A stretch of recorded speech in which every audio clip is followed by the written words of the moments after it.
दोस्तों, Indian premiere league 2025 का जो मैच खेला जाएगा 23 मई को शाम को 7:30 बजे। आईपीएल का मैच नंबर 65 खेला जाएगा। ये मैच खेला जाएगा royal Challengers Bengaluru versus Sunrisers Hyderabad के बीच खेला जाएगा। आरसीबी हैदराबाद की बात करूं तो अभी तक आईपीएल का कितना मैच खेली हैं, दोनों टीमें 12-12 मैच खेल के आ रही हैं। आरसीबी 8 मैच जीती है, 3 मैच हारी है। उसके बाद वहीं हैदराबाद की बात करूं तो हैदराबाद 4 मैच जीती है, 7 मैच हारी है। तो हैदराबाद बाहर हो गई है, इसका कोई चांस नहीं है क्वालिफाई करने का। आरसीबी क्वालिफाई कर गई है। अब ये मैच खेला कहाँ जाएगा? ये मैच खेला जाएगा ना आरसीबी के ग्राउंड पे होगा, ना हैदराबाद के ग्राउंड पे होगा। ये होगा भारत रत्न श्री अटल बिहारी इकाना स्टेडियम लखनऊ के ग्राउंड पे होगा।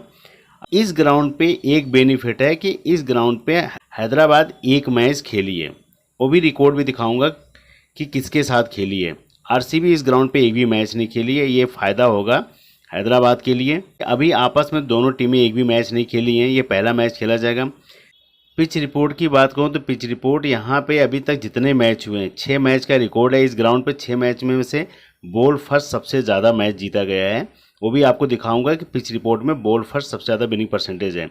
तो इस ग्राउंड पे एक मैच यहाँ पे लखनऊ के साथ हैदराबाद खेली है। आरसीबी का कोई एक भी मैच नहीं है, क्योंकि यहाँ पे एलएसजी पंजाब का हुआ था, फिर उसके बाद एलएसजी सीएसके का हुआ था, फिर एलएसजी डीसी का हुआ था दिल्ली का, फिर जीटी और एलएसजी का हुआ था, फिर एलएसजी एमआई का हुआ था, एलएसजी हैदराबाद का हुआ। केवल आरसीबी इस ग्राउंड पे मैच नहीं खेली है और राजस्थान नहीं खेली है। तो इस ग्राउंड पे ये मैच खेल के आ रही है हैदराबाद। तो हैदराबाद को थोड़ा सा यहाँ पे अंदाज़ा है और जीत के भी आ रही है, क्योंकि लखनऊ ने बैट फर्स्ट किया था, 205 रन बनाए थे, 7 विकेट गिरा था। हैदराबाद 206 रन बनाए, 4 विकेट ही गिरा था। 6 विकेट से मैच हैदराबाद जीत गई थी इस ग्राउंड पे। तो अब हैदराबाद जो इस ग्राउंड पे मैच खेली थी, यहाँ पे अभिषेक शर्मा ने 59 रन की पारी खेली थी, ईशान किशन 35 रन, उसके बाद क्लासिन 47 रन, कामुद मेंडिस 32 रन की पारी खेले थे। अंकित वर्मा बहुत लेट आए तो 5 रन की पारी खेले। उसके बाद नीतीश कुमार रेड्डी बहुत लेट आए तो 5 रन 1 विकेट ले गए थे। पैट्स कमिंस को कोई विकेट नहीं मिला था।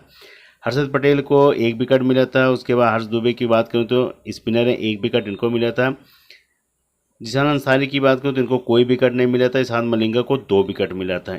ये रिकॉर्ड था जब आपस में मैच हुआ था। उसके बाद जो बेंच पे इनके बैठे हुए हैं, मोहम्मद शमी बैठे हुए हैं बेंच पे, उसके बाद समरजीत सिंह बैठे हुए हैं, उसके बाद अभिनव मनोहर बैठे हैं, जयदेव उनडकट बैठे हैं, उसके बाद ट्रेविस हेड बैठे हैं। और ट्रेविस हेड की जगह ये इनको मौका मिला था, इन्होंने कुछ ज़्यादा खास किए नहीं है। हो सकता है अगला मैच ट्रेविस हेड खेलेंगे। तो ये रिकॉर्ड है जो अब इनका एलएसजी के साथ अभी रिसेंट मैच हुआ था। तो इसमें अगर टॉप की बात की जाए तो टॉप में अभिषेक शर्मा, उसके बाद ईशान किशन ने भी कुछ रन मार दिया था, उसके बाद क्लासेन, फिर उसके बाद कामुद मेंडिस। 4 प्लेयर अगर इनकी बात की जाए, 4 इधर रहेंगे। उसके बाद पैट्स कमिंग बैटिंग से बॉलिंग से दोनों से आपको पॉइंट देंगे, क्योंकि यहाँ पे विकेट नहीं मिला अलग बात है, लेकिन ये बैटिंग भी अच्छी खासी करते हैं। उसके बाद फिर इनके आते हैं, फिर चाहे हर्षित पटेल ले लो इसमें से, चाहे आप जिशान अंसारी ले लो, ईशान मलिंगा को लेना होगा इस ग्राउंड पे। तो इस ग्राउंड पे इनका 2 विकेट के रिकॉर्ड है। रिकॉर्ड के अकॉर्डिंग लेना होगा तो इनको लेके, रिकॉर्ड के अगर अकॉर्डिंग रखना होगा तो रिकॉर्ड के अकॉर्डिंग इनको ईशान मलिंगा को लेके चल सकते हो इस ग्राउंड पर। रॉयल चैलेंजर्स बेंगलोर की अगर बात करूं तो रॉयल चैलेंजर्स बेंगलुरु अभी जो लास्ट मैच खेली है आरसीबी वर्सेस सीएसके का हुआ था। उसके बाद ये जो मैच हुआ था ये बारिश की वजह से रद्द हो गया था, आरसीबी वर्सेस केकेआर का। तो ये जो लास्ट के मैच में जो जो प्लेयर खेले थे मैं उनका रिकॉर्ड आपको दिखाऊंगा, जो बेंच पे बैठे थे उनका रिकॉर्ड दिखाऊंगा, क्योंकि लास्ट का जो मैच हुआ उसके बाद फिर आरसीबी कोई मैच खेली नहीं अभी तक। जैकब बेथल उस मैच में खेले थे जब आरसीबी सीएसके का हुआ था, इसलिए मैंने यहाँ पे लिख दिया हूँ। 55 रन बनाए थे। उसके बाद विराट कोहली ने ज़बरदस्त पारी खेली थी। विराट कोहली का शुरुआत से अभी तक रिकॉर्ड ज़बरदस्त चला है। देवदत्त पाटिकल का रिकॉर्ड आपका बेहतरीन है, क्योंकि ये पहला मैच खेले थे जब इनके सीएसके के साथ हुआ था, 55 रन बनाए थे। रजत पाटीदार जब मौका पड़ता तभी रन बना पाते, नहीं तो अन्यथा भी ज़्यादा कुछ खास किए नहीं रिसेंट में। कुणाल पांड्या इनके बढ़िया प्लेयर हैं, जब ज़रूरत पड़ती है तो कुणाल पांड्या खड़े हो जाते हैं, चाहे बैटिंग से हो चाहे बॉलिंग से हो। उसके बाद इनके जो भी कुणाल पांड्या का साथ देते हैं टीम डेविड का भी रिकॉर्ड ज़बरदस्त आपके सामने रिकॉर्ड है, 32, 37, 50, 23। उसके बाद रोमियो सेफर्ड इनके टॉप के प्लेयर हैं, बॉलिंग से बैटिंग से 53 रन बनाए थे। फिर उसके बाद भुवनेश्वर कुमार ज़रूरत पड़ती है तो 2-2 विकेट ले जाते हैं, नहीं तो 1-1 विकेट इनके नाम है ही। यश दयाल, उसके बाद इनको लास्ट मैच में जब सीएसके के साथ हुआ था, जैकब बेथल के साथ आए थे एनगुडी, इनको भी 3 विकेट मिला था। उसके बाद सुयश शर्मा के ज़्यादा कुछ खास नहीं है। और उसके बाद लास्ट मैच में ये 3 प्लेयर जो हैं बेंच पे बैठे हुए थे, जेस हेजलवुड, फिलिपिसोड, लिविंगस्टोन, ये तीनों बेंच पे बैठे थे। तो इन तीनों की जगह यही प्लेयर आए थे, मैंने आपको बता दिया था। जेकब बेथल लेके आए थे एक, उसके बाद जितेश शर्मा तो खेलते ही हैं, उसके बाद रोमियो सेफिट आए थे, रोमियो सेफिट के बाद ये आए थे नुगेडी। ये 3 प्लेयर बैठे थे, तो 3 प्लेयर की एंट्री हुई थी। तो अगले मैच में अगर ये 2 प्लेयर तो मुझे लग रहा है खेलेंगे 100% जोश हेजलवुड, उसके बाद फिलिपिसोड, हो सकता है लिविंगस्टोन की जगह रोमियो सेफिट खेलेंगे, ये हो सकता है। लेकिन इनका खेलना तो मुझे लग रहा है 100% तय है। तो उसमें से अगर आउट होंगे तो फिर ये सुरेश शर्मा आउट होंगे, फिर यहाँ पे यश दयाल को अगर बैठाना होगा, यश दयाल को बैठा सकते हैं, या इसके अलावा मुझे नहीं लग रहा है कोई बैठेगा। क्योंकि अगर रजत पाटीदार का बैटिंग सही चल रहा है, जैकब बेथल बैठ जाएंगे उनकी जगह, फिलिपिसोड की जगह। तो ये चीज़ें हैं। जैकब बेथल एक मैच खेले तो एक ही मैच का रिकॉर्ड है, उनका रिकॉर्ड दिखाएं। लेकिन इनमें अगर आपको टॉप के प्लेयर की बात की जाए तो फिलिपिसोड, जेस हेजलवुड, ये 2 प्लेयर तो आपको लेके चलने पड़ेंगे। उसके बाद फिर विराट कोहली के बाद फिर रजत पाटीदार, देवदत्त पाटिल कहीं कहीं रखना है आपको, हर जगह नहीं रखना है। उसके बाद फिर कुणाल पांड्या इनके टॉप के रहेंगे। अगर आपको इनको तब रखना है टीम डेविड को जब ऊपर का टॉप ऑर्डर जल्दी आउट होता, तब टीम डेविड को लेके चलना है, तब आके रन मारते हैं। नहीं तो उसके बाद रोमियो सेफिट, टीम डेविड की जगह रोमियो सेफिट रखो, क्योंकि इनको जल्दी प्रमोट किया जाएगा। तो ये आपके लिए रोमियो सेफिट, उसके बाद कुणाल पांड्या, और उसके बाद फिर रजत पाटीदार, विराट कोहली इधर हो जाएंगे। उसके बाद फिलिपिसोड, जोश हेजलवुड, उसके बाद भुवनेश्वर कुमार। तो ये आपके 7 प्लेयर जो हैं सबसे टॉप की पिक वाले रहेंगे, जो 7 प्लेयर सबसे बेस्ट पिक रहेंगे आपके लिए, जो grand league, head to head, small league, तीनों फॉर्मेट में आपके लिए बेस्ट रहेंगे। आरसीबी हैदराबाद की अगर बात की जाए तो तीनों फॉर्मेट के लिए आपके लिए बेस्ट कौन रहेगा? विकेट कीपिंग से क्लासन को आपको लेके चलना पड़ेगा तीनों फॉर्मेट के लिए। फिलिपिसोड खेलेंगे तो तीनों फॉर्मेट में आपको लेके चलना पड़ेगा। ये 2 प्लेयर आपको तीनों फॉर्मेट में लेके चलना पड़ेगा। ईशान किशन आपको ग्रैंड लीग और स्मॉल लीग में, जितेश शर्मा केवल ग्रैंड लीग पिक रहेंगे। हेड टू हेड में रखोगे तो आप बाहर हो जाओगे। फिर उसके बाद बैटिंग से अगर बात की जाए तो विराट कोहली सबसे टॉप के प्लेयर रहेंगे तीनों फॉर्मेट में। रजत पाटीदार तीनों फॉर्मेट लेके चलना पड़ेगा। ट्रेविस हेड खेलेंगे तो तीनों फॉर्मेट।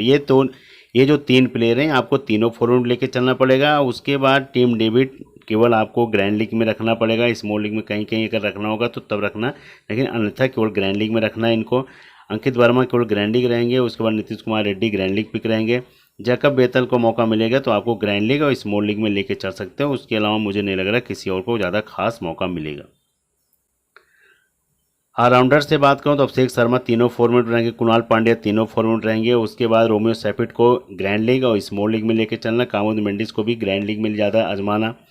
फिर उसके अलावा मुझे नहीं लग रहा किसी और को मौका मिल सकता है, और सारे बेंच पे रहेंगे। लेकिन ये जिनके बारे में बताया हूँ तो ये 2 प्लेयर जो है तीनों फॉर्मेट लेके चलना है। इनको ग्रैंड लीग, स्मॉल लीग, इनको अगर मौका मिलेगा तो ग्रैंड लीग में आजमाना। अगर लिविंगस्टोन को आएंगे तो आपको केवल ग्रैंड लीग में आजमाना लिविंगस्टोन को। बॉलिंग से अगर बात करूँ तो हर्षित पटेल को तीनों में लेकर चलना पड़ेगा। जोश हेजलवुड खेलेंगे तो तीनों फॉर्मेट में। पैट्स कमिंग तीनों फॉर्मेट में। उसके अलावा जब भुवनेश्वर कुमार है केवल आपको ग्रैंड लीग और स्मॉल लीग में। मोहम्मद शमी खेलेंगे तो केवल ग्रैंड लीग पिक रहेंगे। यश दयाल केवल ग्रैंड लीग पिक रहेंगे। ईशान मलिंगा की बात करूँ तो केवल ग्रैंड लीग पिक रहेंगे। फिर उसके बाद एनगुड़ी को खिलाएंगे तो ये भी ग्रैंड लीग पिक रहेंगे। स्मॉल लीग में कहीं कहीं अगर रखना होगा तो खेलेंगे तो रखना, उसके अलावा मुझे नहीं। सुरेश शर्मा केवल ग्रैंड लीग पिक रहेंगे। जिसान अंसारी की बात करूँ केवल ग्रैंड लीग पिक रहेंगे। तो ये जितने बॉलर हैं ज़्यादा करके ग्रैंड लीग में रखना है इनको। लेकिन ये जो 3 प्लेयर हैं, 4 प्लेयर, तो इनको आप लेके चल सकते हो। 1 या 2 हर्षित पटेल, जेस हेजलवुड को, इनको दोनों को तो ग्रैंड लीग और तीनों फॉर्मेट में आजमा सकते हो। पैट्स कमिंग और उसके बाद भुवनेश्वर कुमार को ग्रैंड लीग और उसके बाद स्मॉल लीग में आजमा सकते हो। हेड टू हेड में हर जगह मत आजमाना। अब हेड टू हेड की टीम बनानी होगी तो क्लासन और फिलिपिसोड ये 2 रहेंगे। उसके अलावा विराट कोहली के बाद टी हेड के बाद रजत पाटीदार, इन 3 रहेंगे। ऑलराउंडर से अभिषेक शर्मा, कुणाल पांड्या रहेंगे। उसके बाद रोमियो सेफिट को भी लेके चल सकते हो। फिर उसके बाद बॉलिंग से रहेंगे हर्षित पटेल के बाद जोश हेजलवुड। पैट्स कमिंग को लेके चलना होगा तो पैट्स कमिंग को भी लेके चल सकते हो।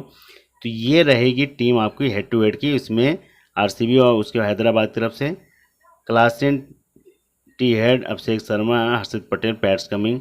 उसके बाद आरसीबी की तरफ से फिलिपिसोड, विराट कोहली, रजत पाटीदार, कुणाल पांड्या और रोमियो सेफिट। उसके बाद जेस हेजलवुड ये रहेंगे, क्योंकि इधर 3 बॉलर हो जाएंगे और तीनों बैट्समैन भी, इधर 3 इनके बैट्समैन। कैप्टन वाइस कैप्टन देखो आपको यहीं से मिलेंगे सारे।